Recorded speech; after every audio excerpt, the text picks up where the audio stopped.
My mother-in-law, Patricia, hated me before I even walked down the aisle. I know that now. I didn't know it then. 7 years ago, I was just a girl with a second-hand dress, borrowed pearl earrings from my best friend, and a man who looked at me like I was the only woman on earth. His name was Daniel. Still is. And his mother. God. His mother. She stood at the back of that tiny chapel with her arms crossed so tight her knuckles went white, and her lips pressed into a line so thin it looked like a surgical scar.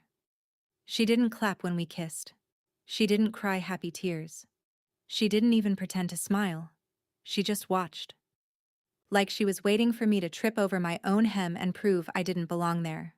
The first year, I tried everything. I really did. I baked her favorite lemon cake from scratch, the one with the glaze that has to be poured while the cake is still warm. I carried it over to her house in a Tupperware container wrapped in a dish towel so it wouldn't slide around in the car. She opened the container, sniffed it like she was inspecting a crime scene, and said, "Too sweet. You don't know how to balance flavors." I nodded and said I'd do better next time. I bought her a cashmere scarf for Christmas, sand-colored because I'd heard her tell her sister she wanted something neutral. She unwrapped it, held it up, and said, "This is the wrong shade of cream. It washes me out." I didn't argue. I just said I'd keep the receipt. I cleaned her kitchen when she had guests over once. She'd thrown a small dinner party for her book club, and I came early to help. I scrubbed the counters, polished the silverware, even arranged flowers in a mason jar on the table. When her friends arrived, she introduced me as Daniel's wife. She helps out sometimes. Not my daughter-in-law, not by name, just helps out. I smiled through it. I was trained to smile through things. When the guests left, she handed me a paper towel and pointed to a smudge on the refrigerator handle. "You missed a spot," she said. "I'll get it," I said. And I wiped it clean while she stood there watching.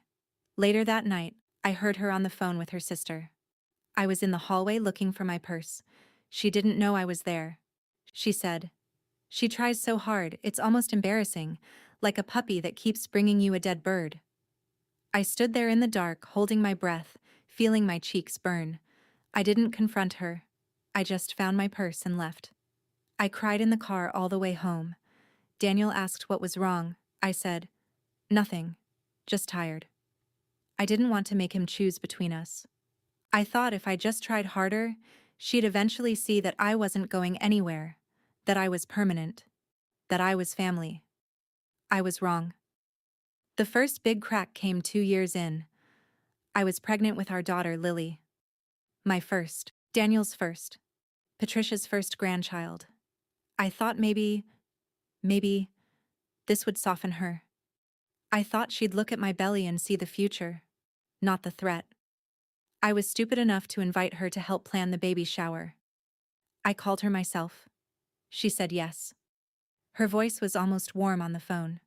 I remember thinking, this is it.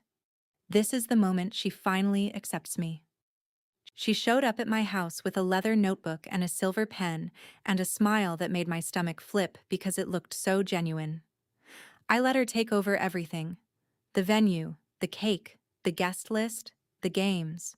She even picked the flowers, pink roses, because girls love pink. I thought this was her way of saying I was part of the family now. I hugged her. She patted my back awkwardly and pulled away.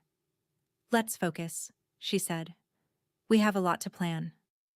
The day of the shower, I walked into the community hall and my breath caught in my throat. It was beautiful. Balloons everywhere, pink and white streamers. A 3-tier cake with sugar roses that looked like they'd been sculpted by a professional. There was a gift table covered in a lace tablecloth. There was even a little throne for me to sit on. I felt like a queen. Patricia was standing by the food table talking to my sister-in-law, laughing at something. Her head was tipped back. Her whole face was relaxed. I'd never seen her like that. I walked over to thank her. I was almost crying. I said, "Patricia, this is incredible. I can't believe you did all this." She turned to me. The smile didn't disappear. It just changed. It became something sharper. She looked me up and down, my dress, my flushed cheeks, my pregnant belly, and said in a voice loud enough for the whole room to hear, "Oh, you came. I thought you'd be too tired. You know, for someone who does nothing all day." She laughed. Her friends laughed with her. I felt my face go hot. My mother, who was standing 10 feet away, dropped her purse. My best friend, Jessica, grabbed my arm, but I didn't cry. I just lifted my chin and said, "Thank you for this, Patricia. It's lovely." And I walked to the throne and sat down. I smiled for photos. I opened gifts. I thanked every single person. Patricia didn't come near me for the rest of the afternoon. She just floated around the room, accepting compliments for how beautifully she'd arranged everything. That night, after everyone left, I found something that changed everything. I was collecting leftover decorations. I picked up one of the paper plates. Written on the back, in Patricia's handwriting, were 3 words: "Gift from hell." I turned it over. It was the plate I'd used. I started checking the others.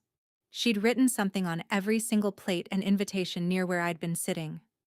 Placeholder. Gold digger. Doesn't deserve him. I found the extra invitations in a bag near the door. She'd written on the back of every single one, in tiny neat letters, "Please don't bring gifts.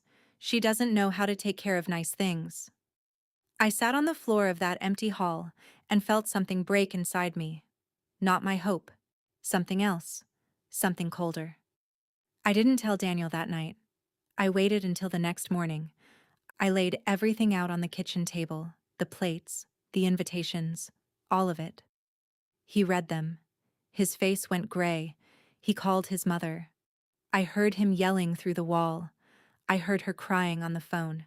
She said it was a joke. She said I was too sensitive. She said I'd misunderstood. She said she was just trying to add humor. Daniel believed her. He always believed her. When he came back to the kitchen, he looked at me with the softest, weakest eyes I'd ever seen. He said, "She apologized. Can we just move past this? She's my mother. She's old. She doesn't mean it." I wanted to scream. I wanted to show him the plates again, make him look at every single word. But I looked at his face, and I saw a little boy who just wanted his mother to be good. So I said, "Okay." I said, "We'll move past it." I didn't cry. I didn't yell. I just folded the invitations and put them in a drawer. I kept them. I kept everything. The wedding ring incident happened a year later. 3 years into our marriage, I was in the bedroom, getting dressed for a dinner with friends. I reached for my wedding ring on the nightstand. It was gone. I tore the room apart. I checked the bathroom, the kitchen, the car. I even checked the laundry basket. Nothing. I cried for 2 days straight. Daniel kept saying, "We'll find it. It has to be here somewhere." My finger felt naked. I felt like I'd lost a piece of my soul. Then Daniel found it. In Patricia's purse. She'd come over for dinner the night before. She'd been in our bedroom. He asked her why she had it. She said, "I found it on the bathroom floor. I was going to give it back. I just forgot." Daniel nodded. He was about to accept it. But I spoke up. I said, "I didn't drop it on the bathroom floor. It was on my nightstand. Under a book. You had to lift the book to find it." Patricia looked at me with eyes like ice. "Are you calling me a thief?" she said. The room went silent. Daniel looked back and forth between us. He said, "Mom wouldn't do that. She's not a thief. You're being paranoid."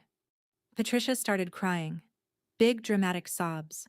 She said she'd never been so insulted. She said I was trying to ruin her relationship with her son. She grabbed her purse and left. Daniel didn't defend me.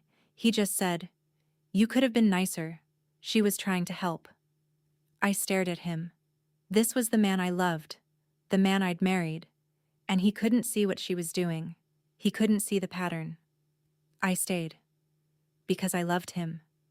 Because we had Lily. Because I thought if I just tried harder, Patricia would finally accept me. I was still wrong. The years blurred. Every holiday was the same. Patricia would cook a turkey and say it was better than last year's, a dig at my Thanksgiving turkey from the year before. Every birthday, she'd buy Lily a gift and say, "This is what a real grandmother gives." She'd criticize my haircut, my clothes, the way I loaded the dishwasher. "You're doing it inefficiently," she'd say. "You're not a very organized person, are you?" She'd pat my back like I was a child who'd just failed a test. I took it. I always took it. Daniel never saw. Or maybe he saw and chose not to. I'll never know. Then came last year. Daniel got sick. Not the kind of sick you see coming. He was 42. A runner. He ate kale and quinoa. He didn't drink. He didn't smoke. He was the healthiest person I knew. Then one morning, he couldn't get out of bed. His legs felt like cement. His hands shook so bad he couldn't hold his coffee cup. We went to our family doctor, then a neurologist, then a specialist in the city, then another specialist.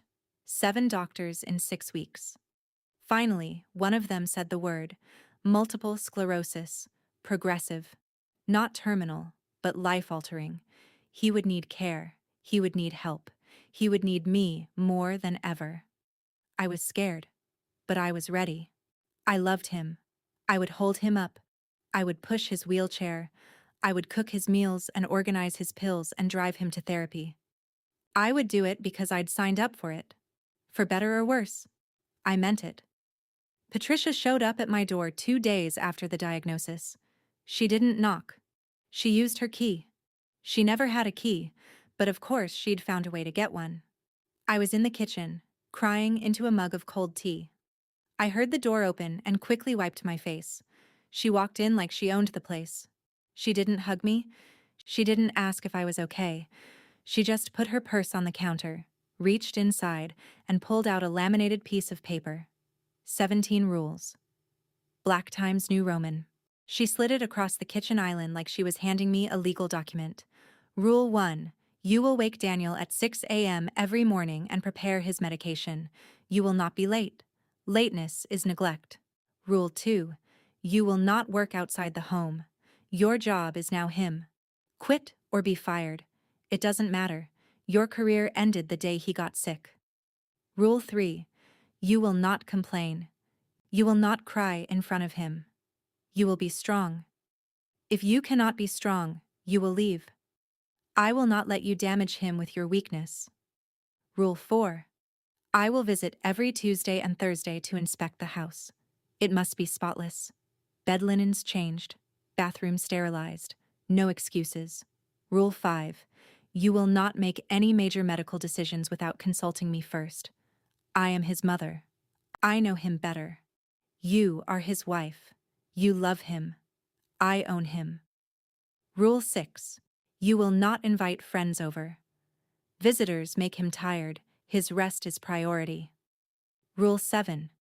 You will not buy his clothing. I will handle his appearance. You never had good taste anyway. Rule 8. You will prepare 3 meals a day from this list of approved foods. No processed sugar, no dairy, no fun. Rule 9. You will read to him every night for 20 minutes. I will provide the book list. No TV. TV is brain rot. Rule 10. You will not argue with me in front of him. You will not contradict me. You will smile and nod and save your opinions for yourself. Rule 11. You will keep a log of his bowel movements. Yes, I said bowel movements. I will review this log weekly. You will be honest. Rule 12.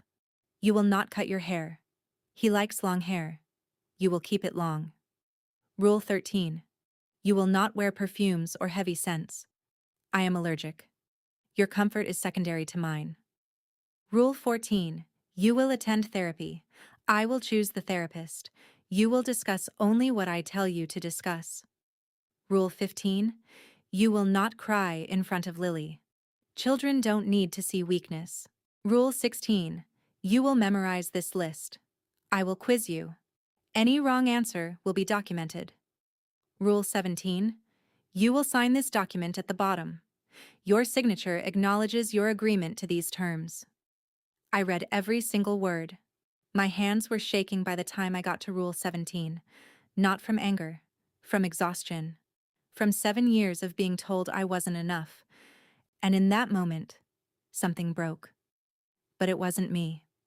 It was something in the air between us. Something invisible and ancient and heavy. I looked up at Patricia. She was standing there in her gray cardigan with her arms crossed over her chest, the exact same way she'd stood at our wedding 7 years ago, waiting, expecting me to cry, to scream, to beg, to tell her I'd try harder, to let her win one more time. I didn't do any of that. I folded the paper in half. I looked her straight in the eyes. My voice was so quiet she had to lean in to hear me. I said 2 words. Thank you.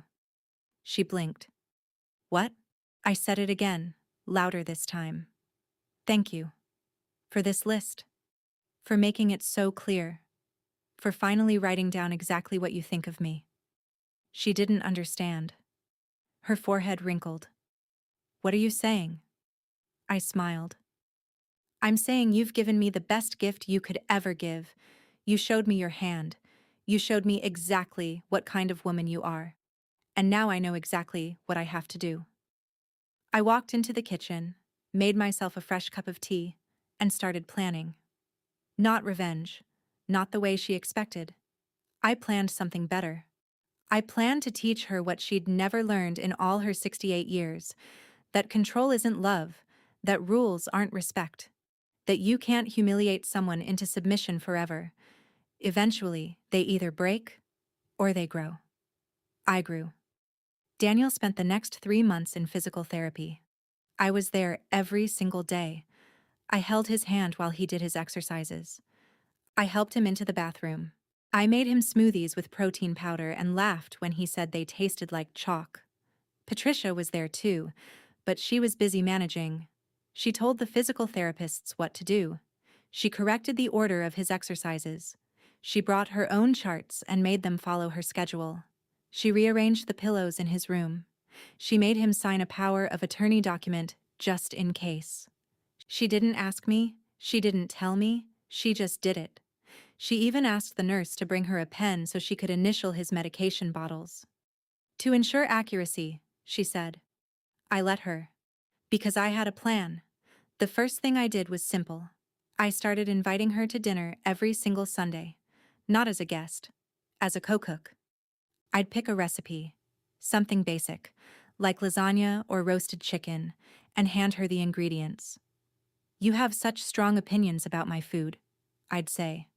Show me how it's done. I want to learn from the master. She couldn't refuse. She wanted to prove she was better. She wanted to show me that she knew things I didn't. So she cooked. She complained the whole time. She said my kitchen was poorly organized. She said my knives were duller than a butter knife. She said my cutting board was too small for a real cook. She'd sigh dramatically and shake her head. But she cooked. And every Sunday, while she was busy measuring and stirring and tasting, I sat at the kitchen table with a blank notebook and wrote down everything she did. The way she salted the meat, the way she tested the pasta with her teeth, the way she'd mutter under her breath, too much garlic, not enough love. I wrote down her exact words, her exact movements, her exact complaints. I didn't tell her I was writing a book. I just smiled and said, "You're so skilled. I want to remember everything." After a month, I went to a stationery store and bought a beautiful leather-bound cookbook. Burgundy cover, gold-edged pages, ribbon bookmark. I called it Patricia's Kitchen, A Legacy of Love. I spent an entire weekend transcribing all my notes into it, carefully arranging her recipes and her commentary. Every too sweet and too salty became a pro tip. Every complaint about my kitchen became a chef's note.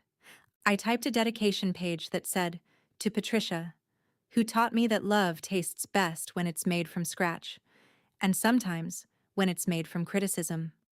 On Mother's Day, I gave it to her. Daniel was still in his wheelchair. Lily was wearing a pink dress. My sister-in-law and her husband were there. Patricia's best friend Margaret was there too, because Patricia loved an audience. I brought out the book wrapped in gold paper with a white bow. Patricia opened it slowly, suspiciously. She read the dedication. Her eyebrow twitched. Then she turned the page, and page after page, she saw her own words staring back at her. Too sweet. Poorly organized. Doesn't know how to season. She tries so hard. It's almost embarrassing. Her face went pale, then pink, then flushed crimson. She closed the book so fast the gold-edged pages slapped together. She looked at me. Her mouth opened, but nothing came out. "What is this?" she finally whispered. I smiled. "Your legacy. You spent 7 years telling me how to do everything. I wanted you to know I was listening. I wanted you to see that I valued your advice so much. I made it into a book. For your family. For your grandchildren. For everyone who loves you." Daniel looked at his mother. "Mom, she wrote a whole book about your recipes. That's so thoughtful." He didn't understand. He couldn't. He didn't see the weapon underneath the wrapping paper. Patricia stared at me with the most complex expression I'd ever seen. It was a mix of fury, humiliation, and confusion. She'd been outplayed. Not with screaming, not with manipulation, with love. Fake love. The kind of love that mirrored exactly what she'd been giving me for 7 years. "You're playing games with me," she said through gritted teeth. I leaned in close and whispered, "I learned from the best." For the next 2 months, Patricia was quieter. She still came to inspect. She still made comments about my cleaning. She still corrected Daniel's doctors. But she was shaken. I saw it in the way she held herself. She started bringing her own recipes to Sunday dinners, not to criticize mine, but to show off. She wanted to prove she was still the queen of the kitchen. But now she knew I was watching. I was writing. I was documenting. The real turning point came on a Tuesday in November. It was raining, cold and gray. Patricia showed up for her weekly inspection. I opened the door and let her in. She walked through the living room, running her finger along the shelves. She checked the kitchen counters. She opened the refrigerator. She looked inside the oven. She even checked the lint trap in the dryer. I just stood in the middle of the room, arms crossed, watching her. Finally, she turned to me. Her face looked different. Not angry. Something else. Tired. Maybe even old. She said, "You've done well." Her voice cracked.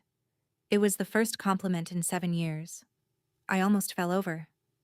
I didn't smile. I just nodded and said, "Thank you. But I don't need your approval." I never did. Her eyes narrowed. "Then what do you need?" I walked over to the kitchen table and pulled out a chair. "Sit down," I said. "Let me tell you something about myself. Something you never bothered to ask." She sat, warily, like a deer sniffing the air. I said, "My mother died when I was 12. She was the kindest person I ever knew. She used to say, 'You don't have to be the best. You just have to be there.' And when she died, I was alone.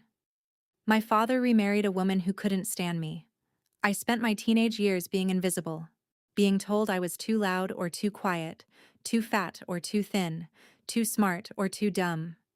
And when I met Daniel, I thought, finally, someone who sees me, someone who loves me exactly as I am." Patricia was quiet. She looked at her hands. Her cuticles were bloody from picking. I kept going. "You never saw me. You saw a threat. Someone who might take your son away. But I never wanted to take him. I wanted to share him. I wanted you to be part of my family, not the enemy of it. You couldn't see that because you were too busy protecting yourself from a ghost." She opened her mouth to speak.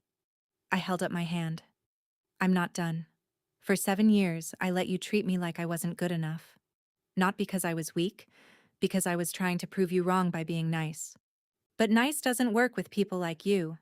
People like you need to feel consequences. You need to see what you did." I reached into my pocket and pulled out her laminated list. I unfolded it and placed it on the table. "Do you remember this?" She nodded. Her face was gray. I kept it, I said. Every single rule. I kept them all. But I didn't follow them. I wrote my own list. And I've been following it for the past 6 months. I took out a second paper.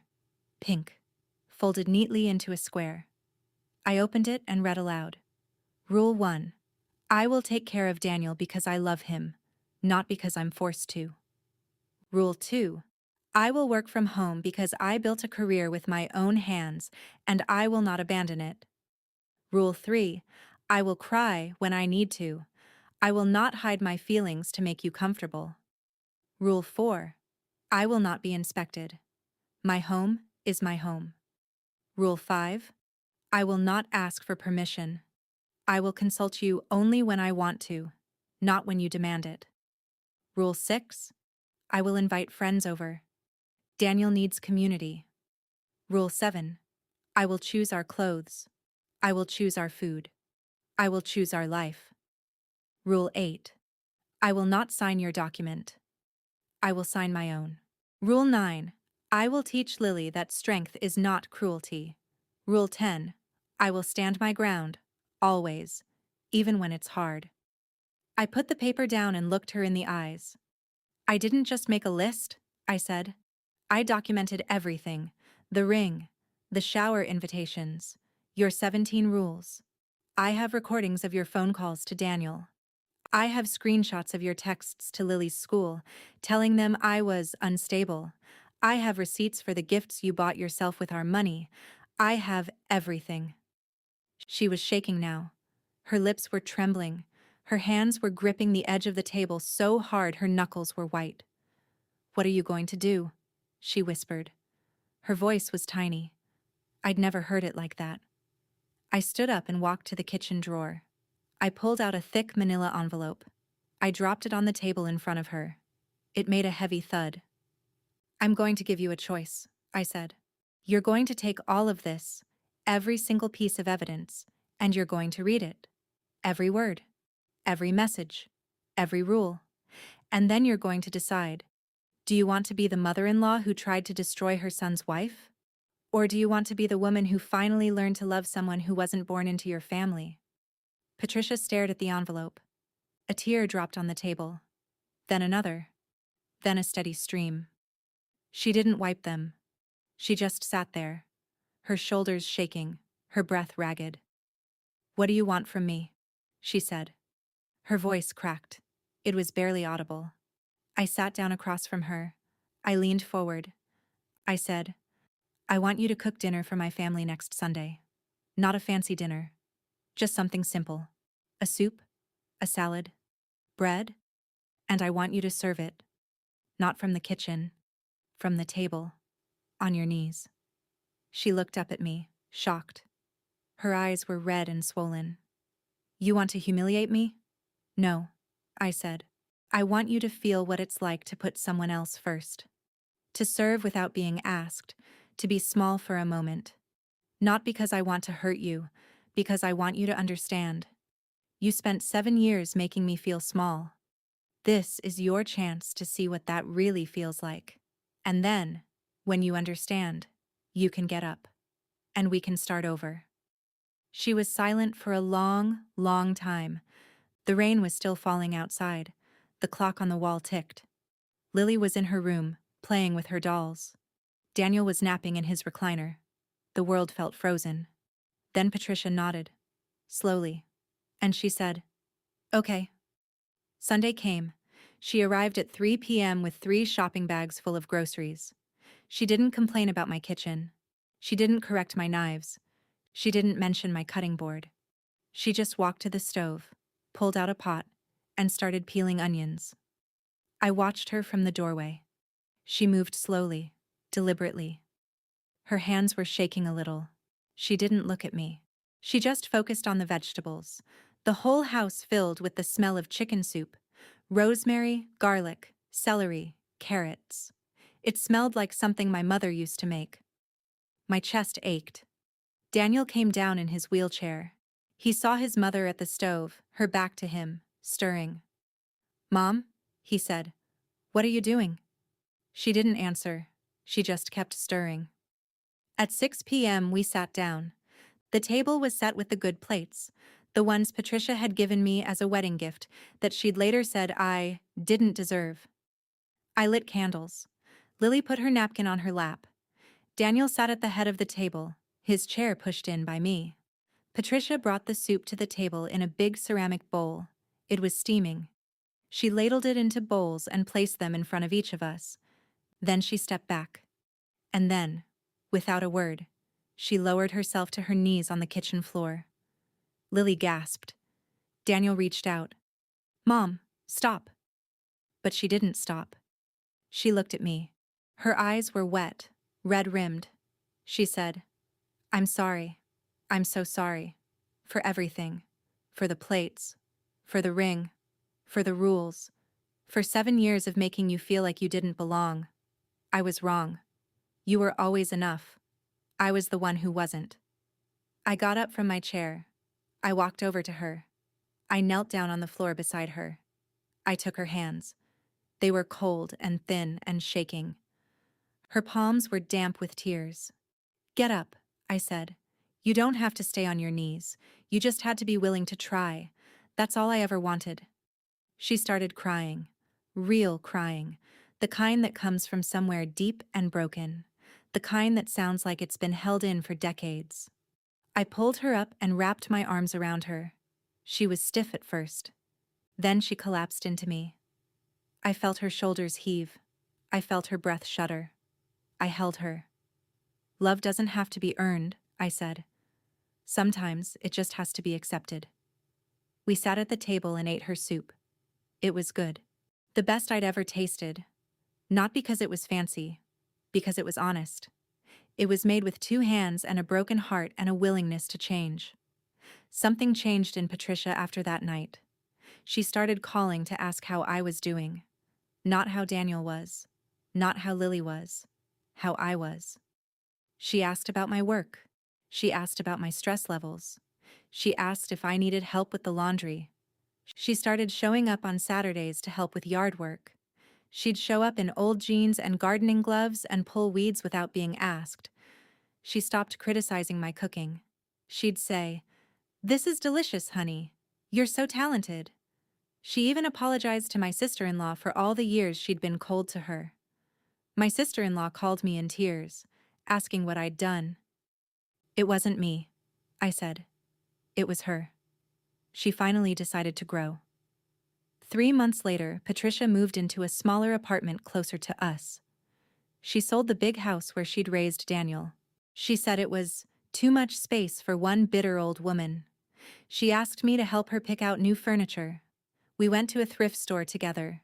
She let me choose the color of her curtains, seafoam green, because I said it made her eyes look brighter. And when we got back to her new apartment, she made tea. She served it in mismatched cups. A blue one for her, a yellow one for me.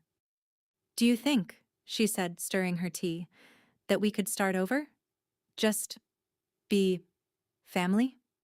I smiled. "We never stopped being family. We just forgot how to be kind." She laughed. It was a small, watery laugh.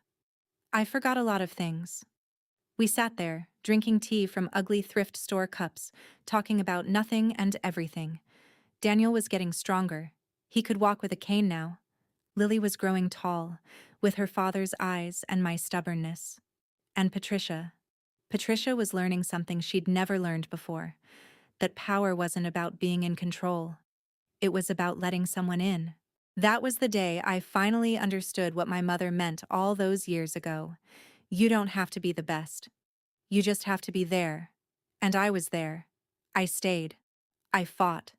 I didn't run. I bent. But I didn't break. And when I bent, I lifted someone else up with me. Patricia didn't become perfect. Neither did I. Some Sundays she still gives me unsolicited advice about how to peel potatoes. "You're wasting the skin, honey." Some days I still roll my eyes so hard I can see my own brain. But we laugh about it now. We laugh about the list. We laugh about the time I handed her a blank cookbook and watched her face turn white. She says, "You got me good." I say, "You taught me everything." She kept that cookbook, by the way. She added new recipes to it. She wrote notes in the margins. She even dedicated one page to me. It says, "For my daughter-in-law, who taught me that the best ingredient in any dish is grace, and patience, and a little bit of salt." I still cry when I read that page. Every single time. And when Patricia tells people about us, about the woman who married her son, the woman she tried so hard to break, she says the same thing every time. She says, "She didn't break. She bent.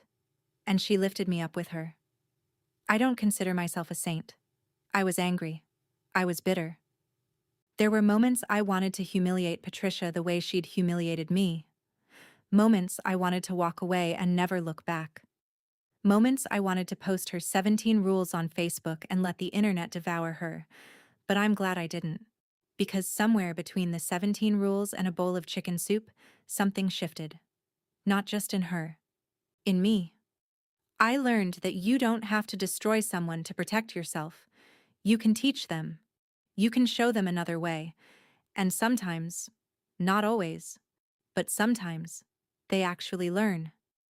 Last Sunday, Patricia cooked dinner for us again. She made lemon cake. My recipe. The one she'd said was too sweet all those years ago. She served it with coffee and fresh berries. She didn't kneel. She didn't have to. But she did look me in the eye and say, "This is the best cake I've ever made. Because I made it for you." And I said, "It was always a good recipe. You just had to taste it differently." She laughed. Daniel laughed. Lily asked for seconds, then thirds. And that was it. That was the price. Not revenge, not control. Just the patience to wait for someone to catch up. 7 years of being invisible. 7 years of swallowing insults. 7 years of showing up anyway. 7 years of smiling through the cracks. It cost me a piece of myself, but it gave me something more valuable. A mother-in-law who finally calls me her daughter. Not because I won, because I stayed.